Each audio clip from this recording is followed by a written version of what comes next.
오늘 우리가 읽은 에스겔서 39장 21절에서 29절까지의 말씀은 이스라엘의 실패와 심판을 넘어서서 하나님께서 자기 백성을 다시 회복시키시는 은혜의 말씀입니다. 이스라엘 백성들은 하나님을 떠났습니다.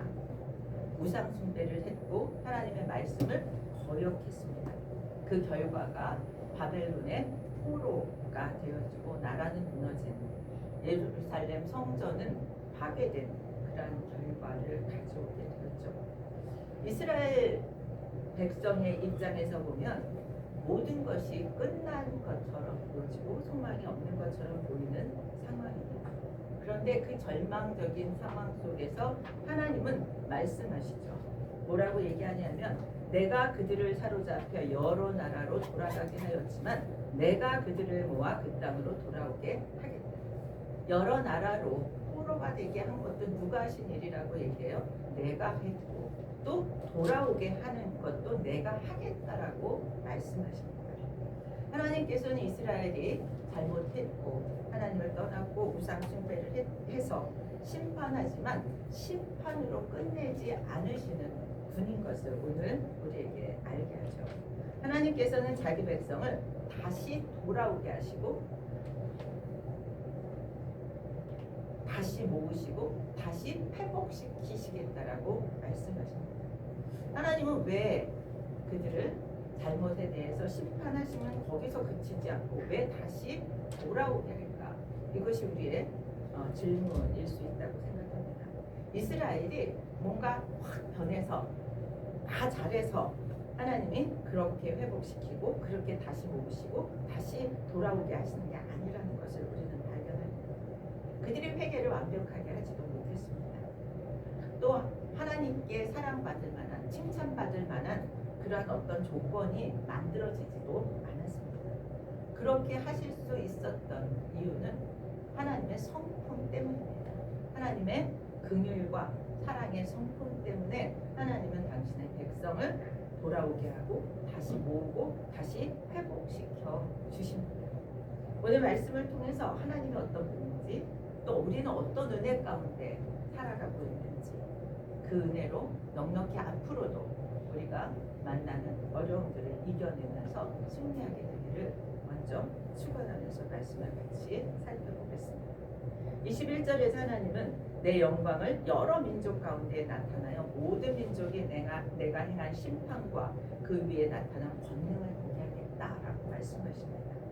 하나님께서는 이스라엘에 일어난 심판을 통해서 알려주고 싶은 게 있으셨습니다. 그게 뭐냐면 열방 가운데 당신의 거룩하심과 당신의 공의로우심을 보게 하시겠다는 거예요. 내가 이스라엘에 대해서 내 백성이지만 그들이 범죄했을 때 하나님은 그 범죄를 그냥 지나치지 않으셨습니다.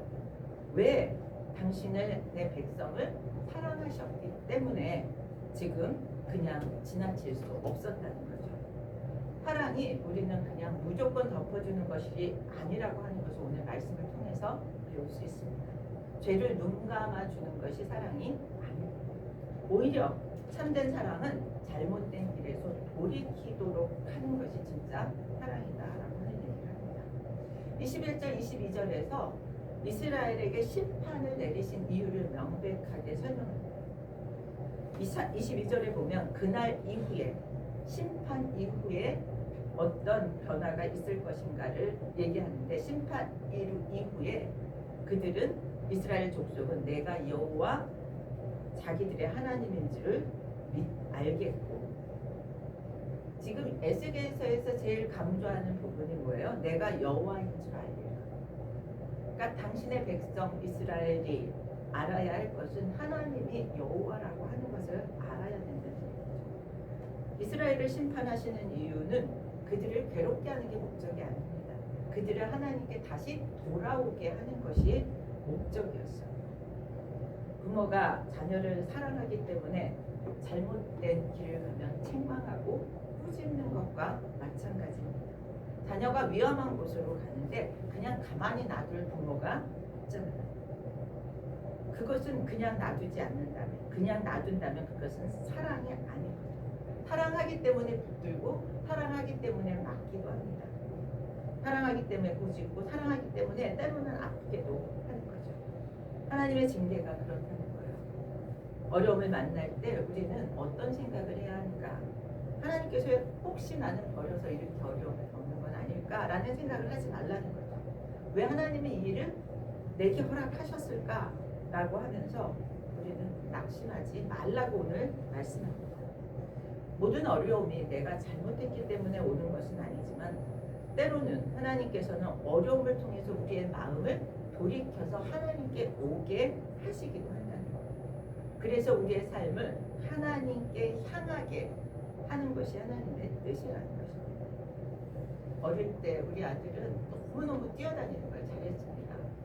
아파트 문만 열면 뛰어나가서 주차장으로 달려나가는 거예요. 얼마나 위험한지 모릅니다.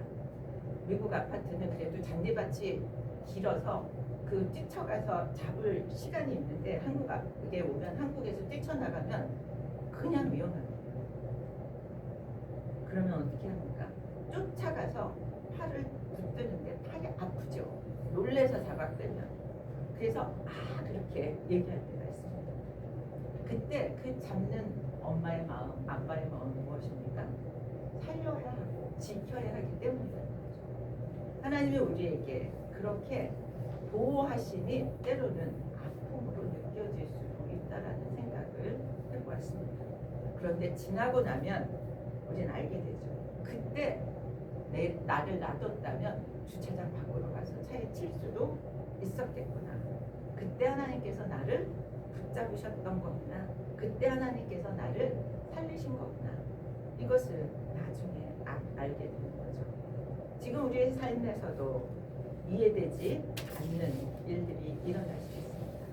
하나님이 왜 이 일을 내게 허락하셨는지 이해되지 않는 일들도 만날 수 있다고 생각되었습니다. 그럴 때 우리는 쉽게 하나님께 왜? 라고 원망하지 않기를 바랍니다. 하나님께서 그 시간에 오히려 붙들고 계신 순간인지도 모르기 때문입니다. 하나님의 긍휼과 사랑 때문에 하나님이 붙드시는 과정에 아픔도 있을 수 있다라는 생각을 해볼 수 있습니다. 그러면서 23절, 24절에는 이스라엘이 왜 포로가 되었는지를 설명합니다. 이스라엘이 포로로 끌려간 것은 하나님이 당신의 백성을 지켜줄 힘이 없어서가 아니라는 거예요. 이스라엘이 하나님께 대해서 범죄했기 때문에 하나님은 얼굴을 가리셨다라고 얘기해요. 그리고 그들을 대적의 손에 넘기셨다고 말씀합니다. 하나님은 당신의 얼굴을 가려서 당신이랑 관계가 없는 것처럼 느끼게 하셨을지라도 25절에 놀라운 말씀을 하십니다. 뭐라고 말씀하세요? 내가 이제 내 거룩한 이름을 위하여 열심을 내신다고 얘기해요. 어떤 열심을 내시냐 하면 야곱의 사로잡힌 자를 돌아오게 하며 이스라엘 온 족속에게 사랑을 베풀지라. 하나님께서 뭐예요? 이제는 당신의 이름을 위해서 다시 회복시키는 일에 열심을 내겠다고 말씀합니다. 이스라엘의 죄에 대해서 말씀하시고 돌아오기를 바라시면서 이제 사랑을 베풀겠다. 이것이 하나님의 긍휼이라는 거죠. 사람의 사랑은 조건이 많습니다. 어떻게 하면 나도 너를 사랑할게. 어떻게 하면 내가 너한테 잘해줄게. 등등. 그런데 하나님의 사랑은 출발이 우리가 어떤 화면이 아니라 하나님의 성품 그 자체에서 시작되어진다는 거죠. 자격에서 우리가 하나님의 보호를 받을 만한 자격, 우리가 사랑을 받을 만한 자격을 갖춰야 하는 데서 하나님의 사랑이 시작되는 것이 아니라 하나님의 성품, 하나님의 긍휼에서 시작되어진다고 얘기합니다. 이스라엘은 하나님을 분명 배신한 건 맞습니다. 그런데 하나님은 이스라엘을 버리시지 않으셨다는 거죠. 왜냐하면 하나님의 성품 중에 언약을 신실하게 지키는 하나님의 성품이 있습니다.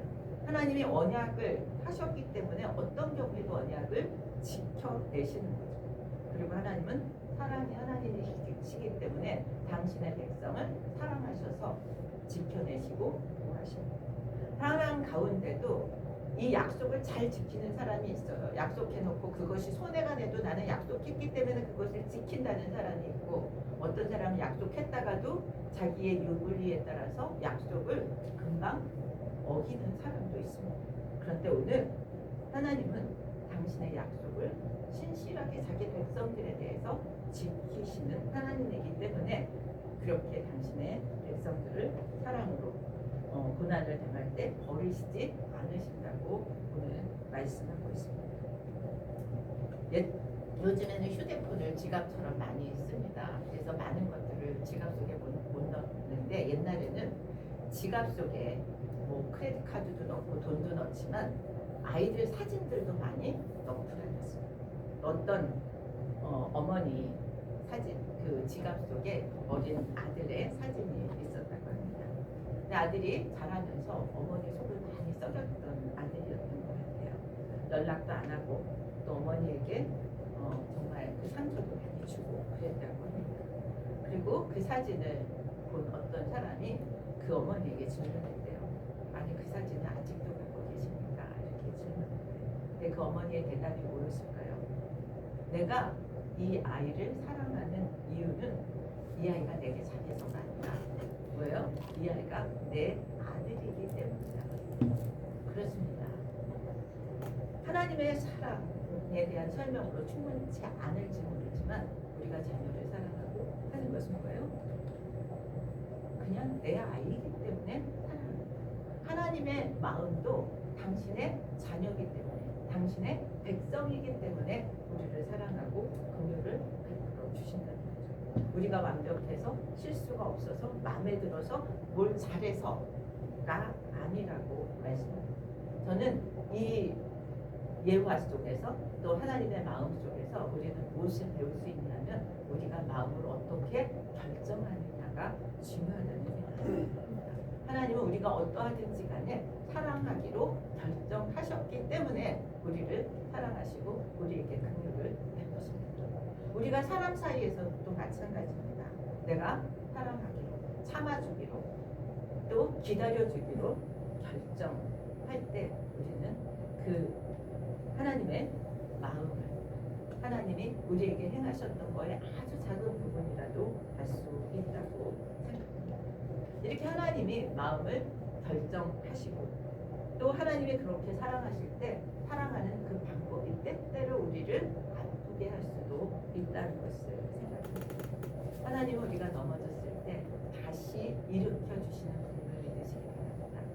우리가 길을 잃었을 때 하나님은 우리를 찾아오셔서 바른 길을 가게 방향을, 빛을 비춰주시는 분이라고 믿습니다. 우리가 하나님을 떠날 때도 하나님은 절대로 우리를 포기하지 않으십니다. 우리가 죄 가운데 있으면 회개할 길도 열어주시는 분이라고 믿습니다. 왜냐하면 그분의 사랑과 긍휼이 우리의 실패나 우리의 연약함을 충분히 덮으실 만큼 크시기 때문입니다. 우리는 하나님을 믿을 때 내가 하나님을 믿은 것처럼 생각할 때가 많이 있습니다. 내가 하나님을 붙든 것처럼 생각할 때가 많이 있습니다. 그런데 오늘 말씀을 통해서 우리는 내가 하나님을 붙든 것이 아니라 하나님이 나를 붙들어서 여기까지 왔다라고 하는 것을 깨닫게 되어집니다. 하나님의 긍휼과 사랑의 성품 때문에 우리가 하나님께 붙들림 바 되어서 여기까지 와 있고 이 자리에 있다고 믿습니다. 26절에서 하나님은 그들이 그 땅에 평안에 거주하고 이렇게 얘기합니다. 이스라엘이 뭐예요? 흩어졌잖아요. 나라가 무너졌고 가정이 무너졌고 삶의 터전이 무너졌습니다. 그런데 하나님 지금 다시 모으시고 다시 회복시키신다고 말씀합니다. 하나님의 구원은 단지 죄를 용서하는 데 그치지 않고 온전히 회복시키는 데까지 나아가는 그런 은혜라고 믿습니다.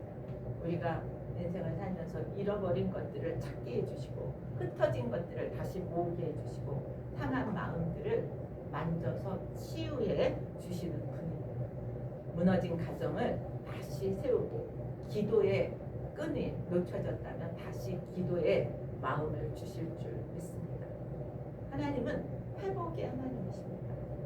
하나님의 회복으로의 부르심을 잘 들을 수 있기를 축복합니다. 우리 개인들에도 무너진 시간들이 있었습니다. 젊은 날을 생각할 때 부끄러워 얼굴이 붉어지는 그러한 실패들, 실수들도 있었습니다. 가정에 갈등과 어려움도 있을 수 있습니다. 자녀 때문에 눈물로 지새웠던 그런 시간들도 있을 수 있습니다. 사업 때문에, 물질 때문에 힘들었던 시간도 있을 수 있습니다. 그런데 또 내가 잘못한 일들 때문에 후회의 시간을 보내는 일도 있을 수 있습니다. 우리는 우리의 과거를 돌아보면서 후회를 하죠. 그때 그러지 말았어야 되는데, 그때 그것을 했어야 되는데, 그때 그 말을 안 했더라면, 그 선택을 하지 않았더라면, 이런 후회들을 하고 있습니다. 그런데 오늘 말씀은 과거의 후회에 머물지 말라고 말씀하십니다. 하나님께서는 우리의 과거만 바라보시는 분이 아니라 앞으로 미래를 열어가게 하시는 분인 줄 믿습니다. 우리가 과거에 매이지 않고 우리의 미래를, 하나님이 보기를 원하는 그 미래를 볼 수 있기를 축복합니다. 과거 때문에 앞으로 나아가는데 방해를 하지 않으시기를 축복합니다. 우리가 실패했기 때문에, 넘어졌기 때문에, 잘못했기 때문에 하나님께 더욱 나아가야 하고 더욱 기도할 수 있어야 한다고 생각합니다. 우리의 과거가 우리 인생에 그렇게 결정적인 팩터가 아닌 것을 믿으시기 바랍니다. 하나님께서 함께 하시면 실패했어도 실수했어도 새로운 길이 열리는 것을 믿으시길 축복합니다. 상처를 받아서 마음이 어려울 때도 새로운 삶이 있음을 믿으시길 축복합니다. 눈물 흘린 후에 기쁨의 시간이 있을 수 있습니다. 왜냐하면 하나님이 긍휼과 사랑의 하나님이기 때문에 그렇습니다. 29절에 중요한 말씀을 하고 있습니다.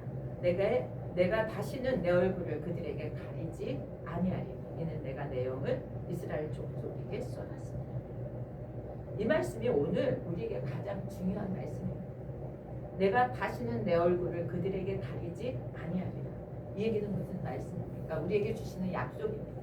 내가 절대로 너희를 떠나지 않을 거야 라고 하는 약속입니다. 하나님이 임재하시고 하나님이 함께 하시겠다는 말씀입니다.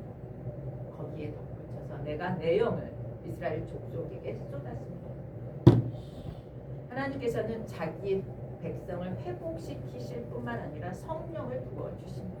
우리 힘으로 할 수 없는 것들을 할 수 있도록 성령을 부어주십니다.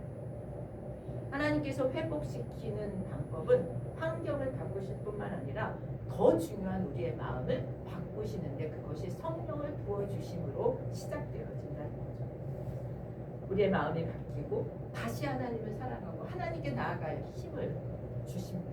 다시 기도하게 하십니다. 다시 예배하게 하시고 다시 말씀을 붙들고 말씀을 따라 살아가게 하십니다.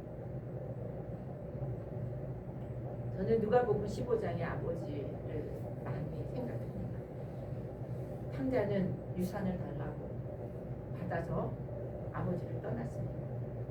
멀리 가서 재산을 탕진했습니다. 모든 것을 잃고 나서야 아버지 생각이 났습니다.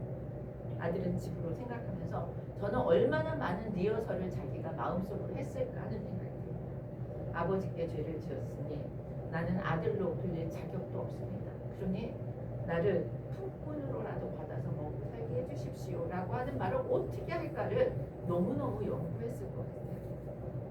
그런데 그런 거를 말할 틈도 없이 아버지는 어떻게 해요? 멀리 있는데 쫓아가서 아들을 안았습니다. 아들의 죄를 그렇다고 없는 것으로 덮지 않으셨습니다. 아들의 죄가 아버지의 사랑보다 아버지의 사랑이 아들의 죄보다 훨씬 더 컸기 때문에 죄가 있음에도 저를 받으셨습니다. 하나님은 우리의 죄를 아무것도 아니야 라고 얘기하지 않습니다. 그런데 하나님의 사랑이 너무 커서 정죄하는데 머무르지 않고 다시 품어주시고 그리고 그 사랑에 회개하게 하신다고 믿습니다. 하나님은 다시 품어주실 뿐만 아니라 다시 세워주시고 다시 사명을 주시고 다시 하나님의 자녀로 살아갈 수 있도록 저를 축복하십니다. 그것이 하나님의 긍휼과 사랑 때문이라고 믿습니다. 여러분, 우리는 하나님의 사랑과 긍휼을 입은 사람들입니다. 그러면 적용은 우리는 어떻게 그럼 그 사랑을, 그 긍휼을 입고 살아가야 할까요? 저는 첫 번째, 우리가 긍휼을 입은 사람이라는 것을 잊지 않아야 된다고 생각합니다. 우리가 살다 보면 자꾸 내 힘으로 뭔가 잘한 것 같은 생각을 할 때가 많이 있습니다.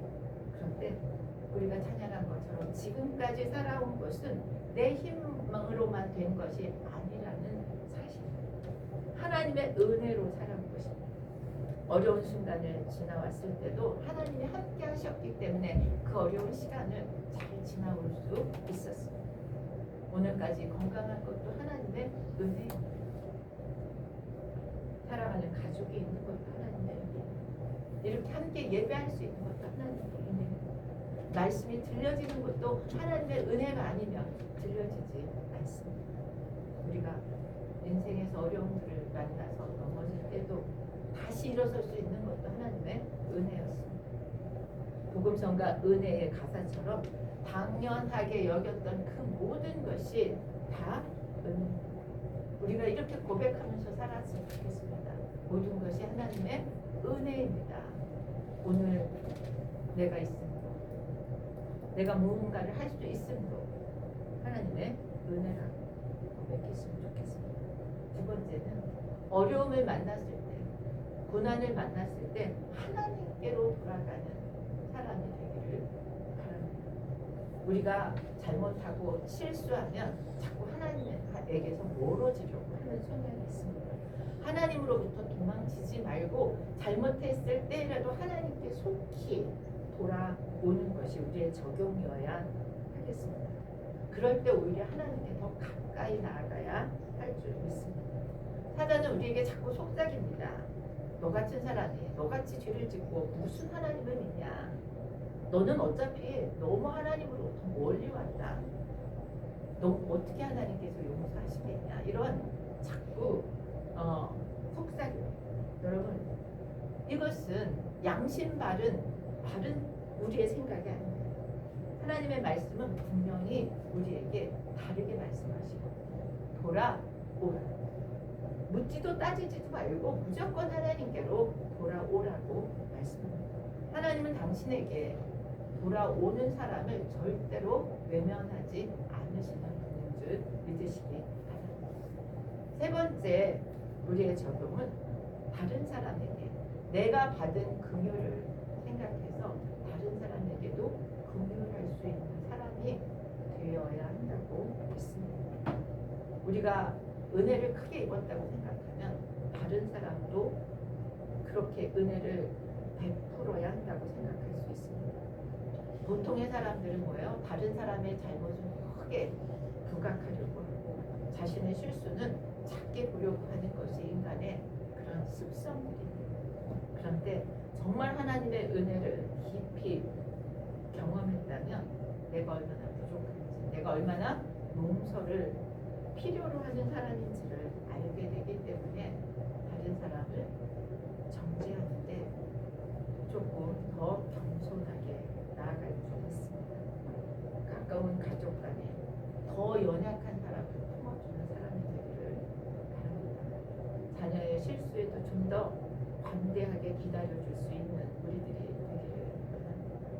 다른 사람의 부족함을 좀 더 이해할 수 있게 되어야 할 줄 믿습니다. 왜냐하면 우리도 하나님의 긍휼이 필요하고 그 긍휼로 다시 회복을 받아야 하는 사람들이기 때문입니다. 오늘 말씀을 정리하겠습니다. 오늘까지 지내온 것이 하나님의 은혜. 돌아보면 우리가 하나님을 붙잡은 것이 아니라 하나님께서 우리를 붙잡아 여기까지 오게 하셨습니다. 그 모든 어려움들을 이기게 해주셨습니다. 우리가 여기까지 온 것이 하나님의 긍휼과 사랑 때문이라고 고백하는 믿음으로 또 성령을 부어주셔서 그 성령의 인도함을 따라 하나님의 음성을 듣고 하나님의 말씀을 따라 살아갈 수 있게 되겠죠. 오늘 분명하게 우리에게 말씀하신 하나님의 음성을, 하나님의 약속을 붙드시길 축복합니다. 내가 다시는 내 얼굴을 너에게서 가리지 않으리라. 하나님이 절대로 우리를 놓지 않으시고 우리를 떠나지 않으시겠다는 이 약속의 말씀을 붙들고 우리의 삶에 어려움이 있어도 낙심하지 말고, 우리에게 부족함이 있어도 포기하지 말고, 과거가 어떠하든지 하나님께 돌아오고 하나님이 보여주시는 미래의 소망을 바라볼 수 있기를 예수 그리스도의 이름으로 축원드립니다. 우리 다 함께 일어나서 282장 찬양하겠습니다.